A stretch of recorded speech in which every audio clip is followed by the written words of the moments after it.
সূর্যের কিরণে মেঘমুক্ত আকাশ। আমার আজকের গল্প লিখেছেন সৈয়দ রেজাউল করিম।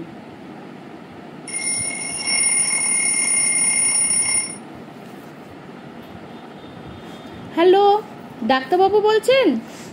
হ্যাঁ, আমি সূর্যদেব বলছি। স্যার আমি সুমন মিত্র, আকাশের বাবা, টালিগঞ্জ থেকে বলছিলাম।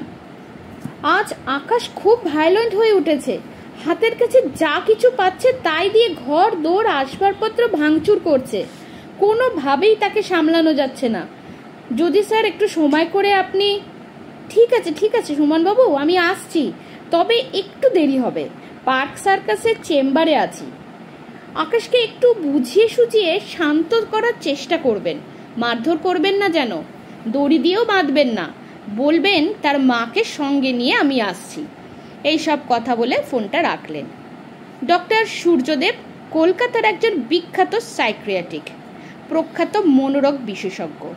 কাজের প্রতি তার নিষ্ঠা, রোগীদের প্রতি তার আন্তরিক ভালোবাসা, তার আচার আচরণ আর ডাক্তারি পরিষেবা তাঁকে খ্যাতি শিখরে পৌঁছে দিয়েছে বহু বছর আগে। অসংখ্য রোগী তাদের রোগ মুক্তি পেয়েছে তার সেবায়, তার হাতের ছোঁয়ায়, তার কথাবার্তায়। আধা ঘন্টার মধ্যে হাতের কাজকর্ম সেরে গাড়ি নিয়ে পার্ক সার্কাস থেকে বার হলেন ডক্টর সূর্যদেব। পার্ক সার্কাস থেকে টালিগঞ্জ খুব একটা দূরত্ব রাস্তা নয়, আধা ঘন্টায় পৌঁছানো যায়। কিন্তু রাস্তায় এত গাড়ির ভিড়, তার উপর সিগন্যালের ছড়াছড়ি, গাড়ি যেন এগোতেই চায় না। যদিও লেক গার্ডেন্সের রাস্তাটা একটু ফাঁকা, বেশি বাড়িঘরের বাহুল্যতা নেই, সবুজ মাঠ আর গাছগাছালিতে ভরা, তবুও থমকে দাঁড়িয়ে পড়তে হলো কতকগুলি ছেলেপুলের ছোটাছুটিতে। আর ঠিক সেই সময় কোথা থেকে একটা ইটের টুকরো এসে পড়ল তার গাড়ির স্ক্রিনে। প্রচন্ড একটা শব্দ হলো, মাকড়সার জালের মতো ছড়িয়ে পড়লো কাঁচ চারদিকে। সাথে সাথে ডাক্তার সূর্যদেব তাকিয়ে দেখলেন 10-12টা ছেলে, যাদের বয়স 7 থেকে 12 এর মধ্যে, তারা একটা পাগলিনীকে ধাওয়া করছে। প্রাণ ভয় ভীত সেই মহিলা প্রাণপণ ছুটে চলেছে, আর তাকে আঘাত করার জন্য পিছন থেকে ইট পাথর ছুড়ছে ছেলেপুলের দল। দৃশ্যটা দেখে শিউরে উঠলেন ডাক্তারবাবু। চোখের সামনে দেখতে পেলেন ছুটতে ছুটতে পাগলিনী মহিলা পড়ে গেলেন রাস্তার। সেই মুহূর্তে করণীয় কর্তব্য ঠিক করে গাড়ির রাস্তার একপাশে নামিয়ে তিনি বের হলেন গাড়ি থেকে। দ্রুত পদে এগিয়ে গেলেন যেসব দুষ্ট ছেলেদের দিকে। চিৎকার করে বললেন, তোমাদের লজ্জা করে না? এখনো তো স্কুলের গণ্ডি পার হওনি, এখনই এই অবস্থা? তোমাদের মায়ের বয়সী একজন অসহায় মহিলাকে কেউ ইট পাথর ছুঁড়ে মারলে কেমন লাগতো? ওই মহিলা তোমাদের কি ক্ষতি করেছে? ও তো ছেলে চুরি করে নিয়ে যাবার ধান্দায় এসেছিল স্যার। কমলের মুখটা ধরে ভালো করে দেখছিল, ওকে ভুলিয়ে নিয়ে যাওয়ার তালে ছিল। এরকম অনেক অকথা কুকথা সেই মহিলার নামে বলতে শুরু করলো। ভাগ্য ভালো সেই সময় একদল পুলিশ তদন্তের কাজে সেই পথ দিয়ে যাচ্ছিল। দলের মধ্যে এক দারোগা বাবু ডাক্তারবাবুকে চিনতেন। দলবল নিয়ে তিনি এগিয়ে এলেন ডাক্তারবাবুর কাছে। তা দেখে ভয় পেয়ে ছেলেপুলের দল যে যার মতন এদিকে ওদিকে গিয়ে লুকালো। পাকা রাস্তার উপর উপুর হয়ে পড়েছিল সেই পাগলিনী মহিলা। ময়লা, দুর্গন্ধ, ছেঁড়া কাপড় কোনো রকমে পেঁচিয়ে পড়া, মাথায় অবিন্যস্ত উস্কো খুস্কো চুল। কতদিন তেল বা চিরুনি পড়েনি কে জানে। কি কারণে তার এই অবস্থা তা স্বয়ং ঈশ্বরই জানেন। কিন্তু কোথাও আঘাত লেগেছে কিনা তা জানার জন্য উদ্গ্রীব হয়ে ডাক্তারবাবু বসে পড়লেন মহিলার কাছে। পুলিশের দলবল গিয়ে ঘিরে ধরল তাকে। আশেপাশের কিছু লোকজন এসে জড়ো হলো সেখানে। ডাক্তারবাবু আলতো করে মহিলার মাথাটা বাম হাতের তালুতে তুলে পরখ করে দেখলেন যা ভেবেছেন সেটাই ঘটেছে। ছেলেদের ছোড়া ইটের টুকরো লেগে ফেটে গেছে তার মাথাটা, সেখান থেকেই গল গল করে তাজা রক্ত পড়ছে। সেই রক্তে রঞ্জিত হয়েছে তার মুখ, বসনের কিছু অংশ। তিনি সাথে সাথে দারোগা বন্ধুটিকে অনুরোধ করলেন, ভাই, যদি কাউকে পাঠিয়ে আমার গাড়ি থেকে, সাথে সাথে একজন কনস্টেবল গিয়ে গাড়ি থেকে ফার্স্ট এডের বক্সটা এনে দিল। ডাক্তারবাবু তাদের সাহায্য নিয়ে আহত মহিলাকে বসালেন। আঘাতপ্রাপ্ত স্থান পরিষ্কার পরিচ্ছন্ন করে ওষুধ লাগিয়ে ব্যান্ডেজ বেঁধে দিলেন। স্পিরিট দিয়ে ভালো করে মুখটা মুছিয়ে দিলেন। আর তার মুখমণ্ডলটা দেখে কেমন যেন হতবাক হয়ে গেলেন তিনি।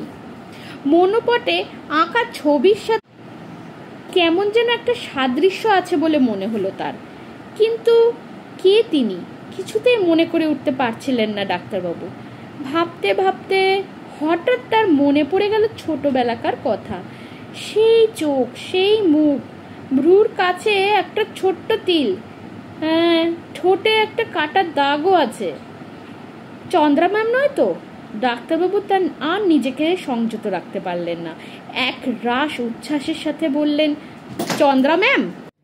যন্ত্রণায় নত হয়ে যাওয়া মুখটা কোনো রকমে উঁচু করে ডাক্তারবাবুর দিকে ক্ষীণ দৃষ্টিতে তাকিয়ে দেখলেন সেই মহিলা।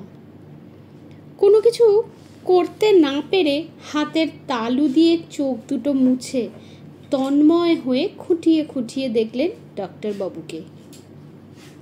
তারপর একসময় চিনতে পেরে কাঁদতে কাঁদতে বললেন, বাবা সূর্যা, আমার সব কিছু শেষ হয়ে গেছে। কিচ্ছু শেষ হয়নি ম্যাম, কিচ্ছু শেষ হয়নি, সব কিছু ঠিক আছে, শুধু একটু একটু রূপান্তর ঘটেছে মাত্র। আপনি চলুন আমার সাথে। এ কথা বলে চন্দ্রা ম্যামকে হাত দুটো ধরে দাঁড় করালেন ডাক্তারবাবু। তারপর তার ডান হাতটা নিজের কাঁধে নিয়ে ধীরে ধীরে দুজনে হাঁটতে হাঁটতে পৌঁছে গেলেন গাড়ির কাছে। আশেপাশের লোকজন, পুলিশ প্রশাসন সে অদ্ভুত মিলন দৃশ্য দেখে বাকরুদ্ধ হয়ে গেল। বহু বছর পরে এই অবস্থায় ম্যামকে দেখে খুব অবাক হয়ে গেলেন ডক্টর সূর্যদেব। ম্যামের মনে কিসের দুঃখ, কিসের যন্ত্রণা, যার জন্য ম্যামের এই অবস্থা তা জানা নেই তার। তবে তিনি আনন্দিত এই কারণেও বহু বছর পর তার সাথে আবার তার দেখা হলো। এখন তার সব কথা শুনে চিকিৎসা করলে নিশ্চয় তিনি সুস্থ হয়ে উঠবেন। একজন মনোরোগ বিশেষজ্ঞ ডাক্তার হিসেবে সেটাই তো তার কাজ, আর সেই কাজ তিনি সানন্দে নিষ্পন্ন করবেন। গাড়ির মধ্যে শুকনো খাবার ছিল, জলের বোতলও ছিল। সেগুলো চন্দ্রা ম্যামকে দিয়ে ড্রাইভারে ডাক্তারবাবু তার যথাযথ উত্তর দিচ্ছিলেন। সেই সূত্রে তার মনে পড়ে যাচ্ছিল তার ফেলে আসা সেই দিনগুলোর কথা। খুব গরিব ঘরে জন্ম ডক্টর সূর্যদেবের। 4 ভাইয়ের মধ্যে তার মেধা ছিল খুব, কিন্তু বাবার পয়সা ছিল না তাদের পড়াশোনা করাবার। চন্দ্রা ম্যামের চোখে একদিন ধরা পড়ে গেল তাদের দারিদ্রতার ছবি। তিনি একরকম অলিখিতভাবেই নিয়ে নিলেন তার ভার, তার বইপত্র, মাসিক স্কুল ফিস সব কিছু নিজের মাইনে থেকে তিনি দিতেন, সাথে তার টিউশনিটাও। সে বছর ফাইনাল পরীক্ষার সময় হঠাৎ সূর্যদেব খবর পেলেন স্কুল ছেড়ে চলে যাচ্ছেন ম্যাম। একথা শুনে কান্নায় ভেঙে পড়েছিলেন তিনি। এতদিন যার শিক্ষায় তিনি শিক্ষিত হয়েছেন, 2 পায়ের উপর দাঁড়াতে শিখেছেন, সেই ম্যাম হারিয়ে যাবে তার জীবন থেকে। সেদিন ম্যাম তার মাথায় পরম স্নেহে হাত বোলাতে বোলাতে বলেছিলেন, কাঁদিস না সূর্য, একটা মানুষের জীবনে ঘটেই থাকে এরকম। কদিন পরে আসলে আমার বিয়ে করে আমায় চলে যেতে হবে মাদ্রাসে। আর কখনো দেখা হবে না ম্যাম তোমার সাথে? কাঁদতে কাঁদতে সূর্য জিজ্ঞেস করেছিল। প্রত্যুত্তরে ম্যাম বলেছিলেন, কে বলেছে দেখা হবে না?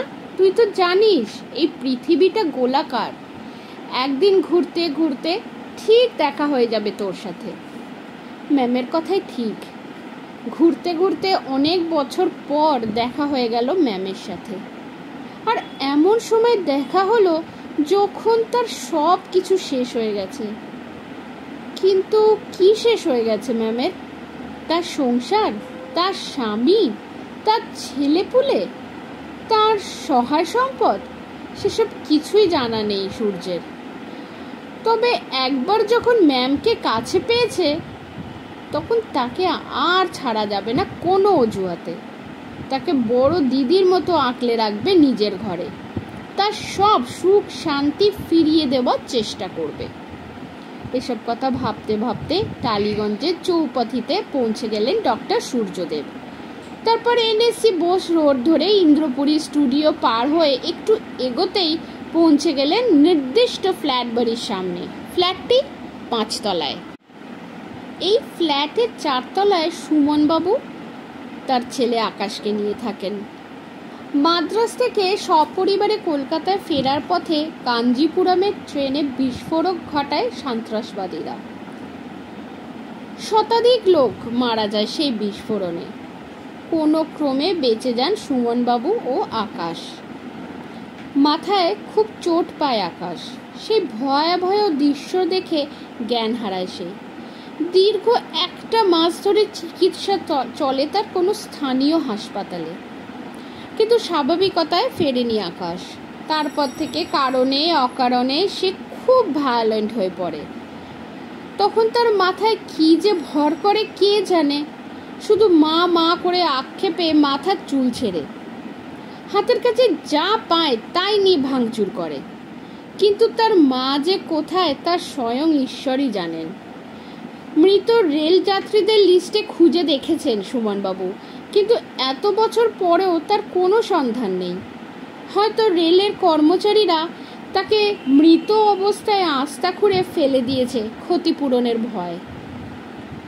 তবে আকাশ একটু স্বাভাবিকতায় ফিরে এলে তার মতো শান্ত শিষ্ট ভদ্র ছেলে আর 2টি খুঁজে পাওয়া যাবে না ভূভারতে।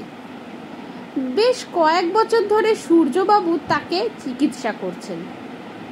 ঘন্টার পর ঘন্টা তার সাথে কনসাল্ট করেছেন, প্রশ্ন করেছেন নানা রকম। সব প্রশ্নের যথাযথ উত্তর দিয়েছে আকাশ, কিন্তু তার মধ্যে কোনো পরিবর্তন আসেনি। প্রতিবারই ঘুরে ফিরে এসেছে সেই রেল দুর্ঘটনা, তার মার হারিয়ে যাওয়ার কথা। মায়ের জন্য ছেলের এই আকুতি, তার বেদনা মনোকষ্ট দেখে সূর্যবাবু বহুবার সুমনবাবুকে বলেছেন তার জন্য একটা মায়ের ব্যবস্থা করতে। সে কথায় সুমনবাবু শুধু মুখ বুজে হেসেছেন। পিড়াপিড়ি করলে বলেছেন, ডাক্তারবাবু বয়স তো আমার অনেক হলো। ছেলের মুখের দিকে তাকিয়ে একবার যখন সিদ্ধান্ত নিয়ে ফেলেছি তখন সে কথা দ্বিতীয়বার ভাববো না কোনোভাবে। ছেলের প্রয়োজনে আয়া, নার্স, কাজের মাসি সবই আছে ওকে দেখাশোনা করার জন্য। আর সবচেয়ে বড় কথা, আপনিও সর্বদা ওর পাশে আছেন। তাহলে আর মিছিমিছি কেন ওইসবে পা বাড়াবো? এইসব কথা শুনে ডাক্তার সূর্যদেব আর কোনোদিন এই প্রশ্ন তোলেননি সুমনবাবুর সামনে। একা হাতেই সুমনবাবু সব কিছু সামলান। ছেলেকে সব সময় চোখে চোখে রাখেন, কাছছাড়া করেন না। এর মধ্যে মাঝে মাঝে ছেলে বিগড়ে গেলে তখন ডেকে নেন ডাক্তারবাবুকে। গাড়িটা জায়গা মতো রেখে ম্যাডামের দিকে তাকিয়ে ডাক্তারবাবু বললেন, চলুন ম্যাডাম, একটু উপরে যাই। এখানে আপনি একা একা বসে কেন থাকবেন? নিজের পোশাক আশাকের দিকে তাকিয়ে কিছুটা ইতস্তত বোধ করছিলেন ম্যাডাম।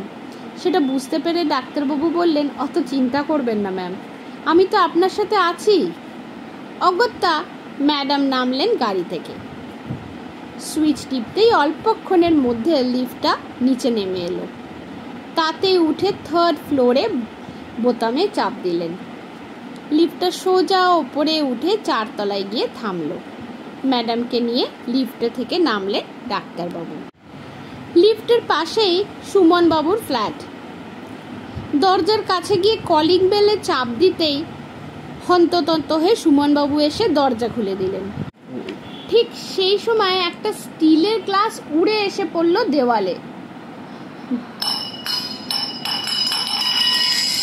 ঝনঝন শব্দে মুখরিত হলো গোটা বিল্ডিং। সেটা থামতে না থামতেই আর একটা থালা গিয়ে উড়ে পড়ল বুক সেলফের কাছে।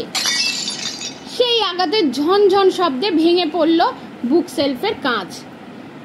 সেই শব্দে, সেই আওয়াজে কেমন যেন বিবর্ণ করে তুলল ম্যাডামকে।